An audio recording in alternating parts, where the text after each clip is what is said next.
Corona virus से 98 अफराद जाम बहक हो गए, जिसके बाद अमवात की तादाद 14,530 हो गई। पाकिस्तान में कोरोना के तस्दीक शुदा केसेस की तादाद 6,72,931 हो गई।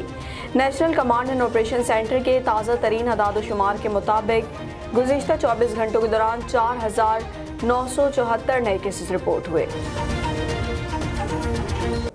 पंजाब में 2,23,181, सिंध में 2,65,680, खैबर पख्तूनख्वा में 88,099, बलूचिस्तान में 19,574, गिलगित बल्तिस्तान में 5,033, इस्लामाबाद में 58,557, जबकि आज़ाद कश्मीर में 12,805 केसेस रिपोर्ट हुए। मुल्क भर में अब तक 1,24,07,374 अफराद के टेस्ट किए गए। गुज़श्ता 24 घंटों के दौरान 50,055 नए टेस्ट किए गए। अब तक 6,05,274 मरीज सेहतयाब हो चुके हैं, जबकि 3,303 मरीजों की हालत तशवीशनाक है।